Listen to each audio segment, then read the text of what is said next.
बैसाख महीने में बाबा शंकर को जो चढ़ाया जाता है और 1000 अश्वमेध यज्ञ का पुण्य फल हम प्राप्त कर लेते हैं। मंदार और शमी ने दोनों ने मिलकर भगवान शिव की आराधना करी और देवादिदेव महादेव ने वर दे दिया, सुनो शमी और सुनो मंदार, यदि कोई भूल से भी आपकी पत्ती आपका पुष्प मुझे समर्पित कर देगा, सुनो मंदार सुनो शमी, अगर कोई भूल से भी आपकी पत्ती आपका पुष्प मुझे समर्पित कर देगा, उसे 1000 अश्वमेध यज्ञ के स्नान का जो पुण्य होता है वो एक क्षण में प्राप्त होगा। 1000 अश्वमेध यज्ञ का पुण्य, 1000 अश्वमेध यज्ञ का पुण्य एक क्षण में प्राप्त हो। ये मंदार, ये शमी,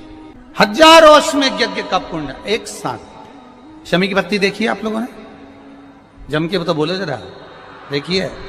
मंदार पुष्प भी देखा हुआ है। अब शमी की जो पत्ती होती है, उस शमी की पत्ती को भगवान देवादिदेव महादेव पर चढ़ाने का, शमी की पत्ती जो होती है उस शमी की पत्ती को चढ़ाने का एक नियम भी होता है। थोड़ा सावधानी से सुनना इस नियम को, जो आपके जीवन को सार्थक बना सकता है। शमी की पत्री को चढ़ाने का एक नियम है, बड़ा सुंदर नियम, आपके जीवन में उतारने लगा। महाराज, जब सारा श्रृंगार मेरे देवादिदेव महादेव का हो जाए,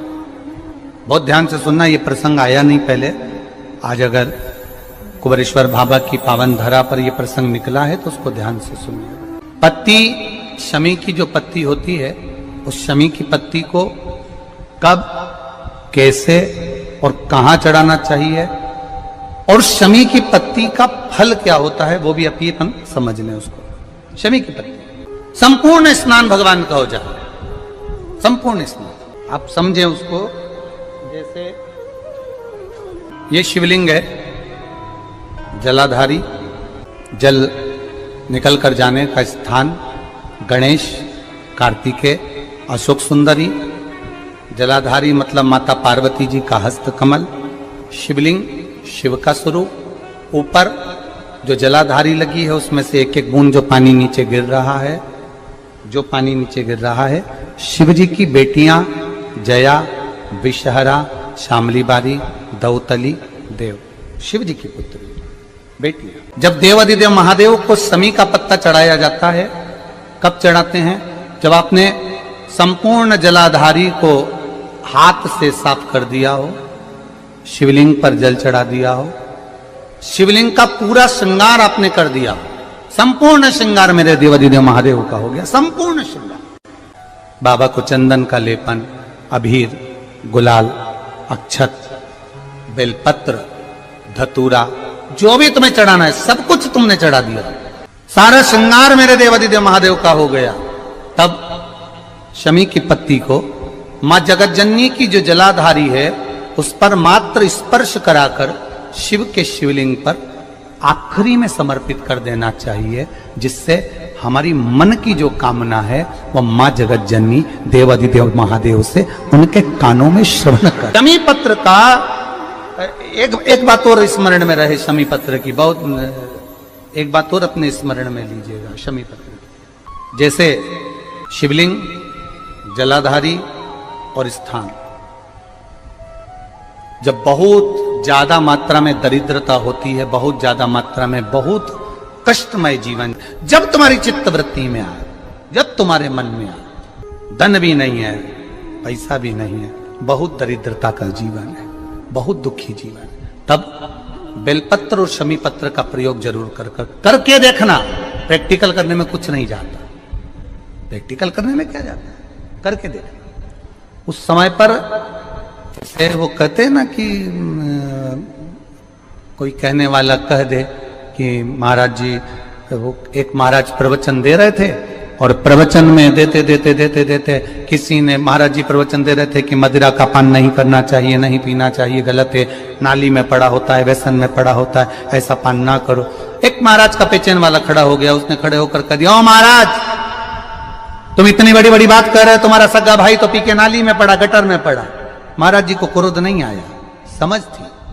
महाराज जी ने कहा भैया देख, मैं भी प्रवचन दे रहा हूं, मेरा भाई भी प्रवचन दे रहा है, मैं मुंह से समझा रहा हूं कि पीकर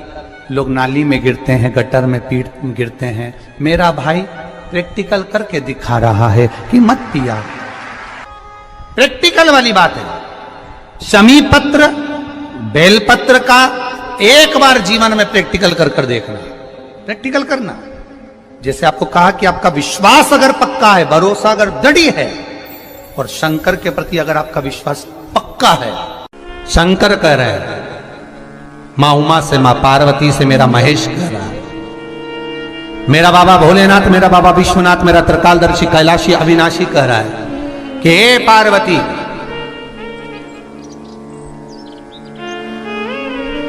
एक बीला, एक बेल जो मुझे समर्पित करता है, और समर्पित करने के बाद उस बेल की महत्वता देखिए, जो बैसाख महीने में बाबा शंकर को जो चढ़ाया जाता है, और 1000 अश्वमेध यज्ञ का पुण्य फल हम प्राप्त कर लेते, मात्र एक फल चढ़ाकर, मात्र एक फल चढ़ाकर। हे पार्वती, संसार का मनुष्य जब मुझे वो बेलपत्र समर्पित कर, वो बेल का फल समर्पित करता है, पार्वती वो फल जो मुझे चढ़ता है, फिर मैं भले नर्मदा के जल से निकला हुआ कंकर शंकर क्यों ना हूं, फिर चाहे मैं गंगा के जल से निकला हुआ कंकर शंकर क्यों ना हूं, चाहे फिर मैं यमुना के जल से निकला हुआ कंकर शंकर क्यों ना हूं, चाहे मैं सरयू के जल से निकला हुआ कंकर शंकर क्यों ना हूं, चाहे मंदाकिनी के जल से निकला हुआ कंकर शंकर क्यों ना हूं, ए पार्वती, फिर जो भी शिवलिंग पर वो बेल समर्पित होता है, वो बेल उठाकर जीव अपने कार्य में ले सकता है। ये मां उमा से कह रहा है। तो उस बेल की महत्वता जानेंगे। अब अपन उस बेल को जानने के लिए वापिस स्कंद पुराण में चले, तो स्कंद पुराण में लिखा हुआ है कि जो बेल बैसाख के महीने में शंकर को चढ़ाया जाता है, वो बेल का फल उठाकर रख लिया जाता है। बैसाख के महीने में उस चढ़े हुए, बाकी के आपको बेल का फल खाना हो तो बात दूसरी, पर चढ़ा हुआ जो बेल का फल है वो पूरा बैसाख नहीं खाना। बैसाख के बाद में अगला जो महीना आए, उस महीने के अंदर उस फल के अंदर का गुर्दा निकालकर उसको सुखा लीजिए, और सुखाकर जिस व्यक्ति को पथरी की बीमारी हो, और जिस व्यक्ति को पेट में बहुत भोजन पचता ही नहीं है, पूरा शरीर पाचन क्रिया बेकार हो गई, उस व्यक्ति को केवल 7 दिन तक शंकर पर चढ़ा हुआ वो बेलपत्र प्रदान कर दीजिए, पथरी भी बाहर और पाचन क्रिया भी ठीक, जिंदगी भर तकलीफ नहीं। उस बैसाख में उस फल की इतनी महत्वता बाबा भोलेनाथ स्कंद पुराण, लिंग पुराण, नर्मदा पुराण, पद्म पुराण के अंतर्गत, शिव महापुराण के अंतर्गत वर्णन कर, उसकी महत्वता है। वो बेल का फल साधारण नहीं हो सकता। अब मंदार का जो पुष्प होता है, आंकड़े का जो फूल होता है, एक सफेद कलर का भी होता है और एक गुलाबी कलर का भी होता है। देखा है आप लोगों ने? बोलो, जम के बोलो, देखा है ना? गुलाबी कलर का जो पुष्प होता है, वो आप मंदार का, आंकड़े का जो गुलाबी कलर का पुष्प होता है, आप टीवी पे देख रहे होंगे, एक सफेद देख रहे होंगे, एक मंदार का गुलाबी फूल, नीला कलर का फूल देख रहे होंगे। जो नीला कलर का जो पुष्प होता है, गुलाबी कलर का जो आंकड़े का फूल होता है, प्रयास करना, जब किसी विषम परिस्थिति में फंस गए, विषम परिस्थिति, जब आपको लग रहा है कि मुझे बहुत भय लग रहा है, कुछ बुरा होने वाला, आपको लग रहा है आज मेरी उल्टी आंख बहुत फड़क रही है, कुछ गड़बड़ होने वाला है, आपको लग रहा है मेरी सीधी आंख फड़क रही, कुछ गड़बड़ होने वाला है, तब केवल वो नीला जो गुलाबी पुष्प है मंदार का, उसको कहीं से लाकर शिवालय में अशोक सुंदरी वाली जगह पर स्पर्श कर कर शिवलिंग पर आप चढ़ा दीजिए। आपकी विषम परिस्थिति कैसी भी होगी, वो रास्ता बनाकर बाहर निकल जाएगी, आपको फंसना नहीं, परेशान नहीं। मंदार आंकड़ा, सफेद आंकड़े का पुष्प भी भगवान शिव को समर्पित होकर